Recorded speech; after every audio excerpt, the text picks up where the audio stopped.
La Frontera by Bobby Grace. I live in a jungle, a handful of degrees north of the equator. Of necessity, on the water, because I live in a boat.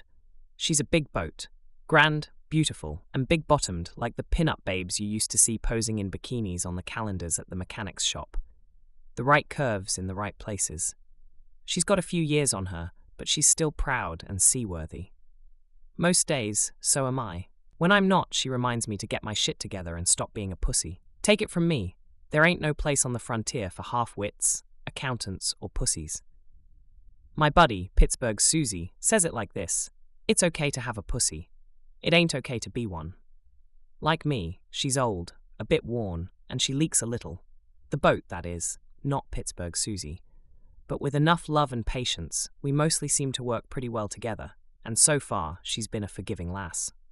Her engine is fine and strong. When she is warmed, she emits a deep throb of desire to let go the lines and cast off for new adventures. A guy can feel a thing like that through the bottoms of his feet. When she has her shoulders back, sails up, grabbing the forces of nature, she sings with the music of the wind, dances with the movement of the sea, just like the young lass she once was.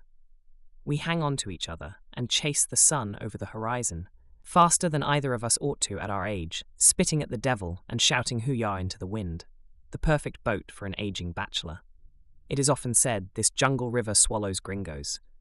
It swallows some, chews them hard too. I've seen it. Others she simply seduces with her wild beauty and promise. Her warm exotic perfume covers a man like the pheromone-rich scent of an excited woman. The abundance of jungle life forms her voice, as sweet in a man's ear as the sound of his name through the lips of his most favored lover. Es verdad, amigos, which is how folks here say, true dat, as far as I can tell. I've always believed places like this existed, daydreamed away long hours imagining them. It took me a lifetime to find one. It turned out the reality is better than the dream. There were times when I struggled to believe in the things that seemed to hover just outside of my field of vision, just beyond my reach. Those dreams of freedom and adventure that, too often, remained only dreams for many men I've known. Lost forever to them. Buried in dusty piles of one days, or when I get the monies, or if I have the times. Yet somehow, I made it. Here I am, smack dab and butt deep in the tropical jungle. Los dioses son magnifico.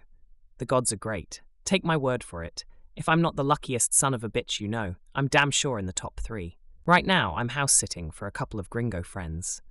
Me and the old girl are tied up to their private dock.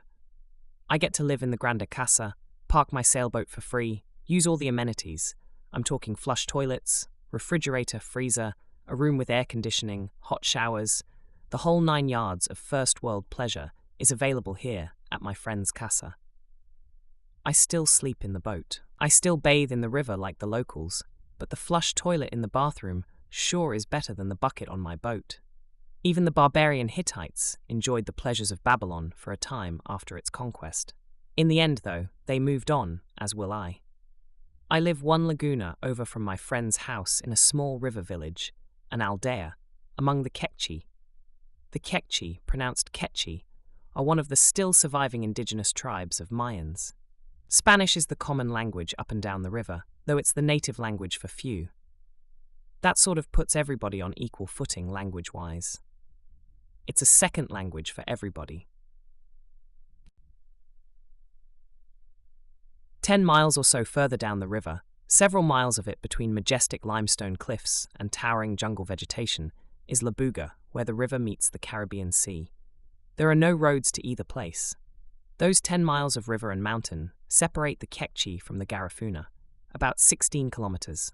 From Kekchi culture to Garifuna culture, in the time it takes to burn about a gallon of 2-cycle gasoline through a 15-horsepower outboard, called a quince here.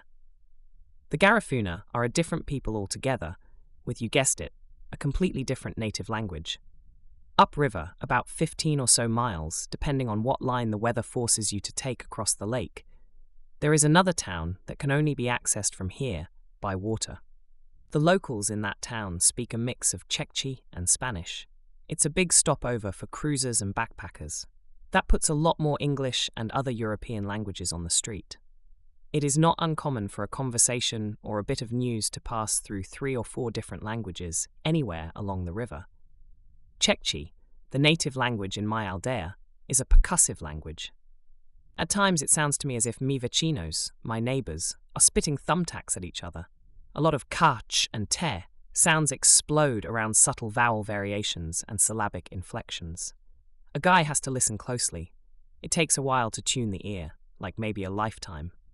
Subtle differences between Q and Q, K and K, root sounds bent and woven into a melodious stream of meaning and action. Many times the Kitchi language employs sounds. My gringo ear interprets as something pleasant going on, but I'm here to tell you that's not always the case. Grunting is also big in Kitchi, mostly as a response. Be forewarned, a guy can't just go around grunting willy-nilly. A guy's got to know what he's grunting about and give it the proper inflection. The wrong grunt at the wrong time just might manifest in an unwanted international incident. A lad's got to be careful about a thing like that. Nobody wants to wind up on CNN as the knucklehead who grunted up a revolution. This grunting thing is a little more complex than it appears on first blush. I mean, hell, you got your single-syllable grunt, which can be repeated once rapidly to make your 2-syllable grunt. Stretch it or repeat it, change emphasis or use a different inflection, and change the meaning with only the original 2-syllable grunt. Or, and I have only witnessed this on a very rare occasion, repeat as necessary into a 3-syllable grunt. Probably in response to something like, Billy fell in the well, or Chivete was eaten by a manatee. A little emphasis here, a little pause there, and you got yourself a whole night of conversation. I've got this picture in my head that the local equivalent of a NORAD alert would go something like this. 3 a.m. in a bomb-proof bunker deep in a mountain. Incoming bogies detected on the long-range radar. Sergeant of the watch brings the contact to the lieutenant's attention with a catchy lip point. The lieutenant acknowledges with one single eyebrow raise and a basic 1 or 2 syllable grunt. Probably a 1-syllable unless he's the really talkative type. He turns to his weaponeer, gives the edge of one hand through the palm of the other hand, catchy gesture for, get the fuck on. And the next thing you know, missiles are on their way, and Bob's your uncle. And that opens a whole other door. I'm not even going to start on the non-verbal communication a dude has to master to live here. I'll tell you about that circus another time, but suffice it to say most gestures can have more than one meaning. The catchy lip point, for example, can mean either, look at that, or, you had better get the fuck away from here, depending on the situation and the employment of other facial features. Weaving together Quechua, Spanish, and bits of English, cobbling together expressions from the different languages, sometimes making up new words when the ones we've got don't seem to work. We mostly get our ideas across when we can stop laughing at our attempts to do so. I think most folks remember their struggle to learn, and more times than not willingly offer their patience and assistance to others a bit further back on the journey. I am among a people here of grand humour who have shown me great tolerance. Mi aldea? I've been lucky. Gringos don't always find easy acceptance here. The English idioms and Americanisms that have invaded the local language are sometimes hilarious. One recent evening, I was sitting at my buddy Carlos's casa with a bunch of his guys.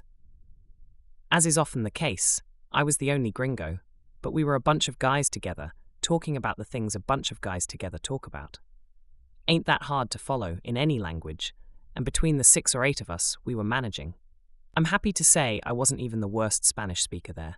Anyhow, my buddy Carlos was telling a story about a girl he knew once. In Spanish, of course. Out of the blue, or de repente, as they say it here, I hear him say, Ella tienes grande titas, caliente cuerpo, y a lot of junk in the trunk.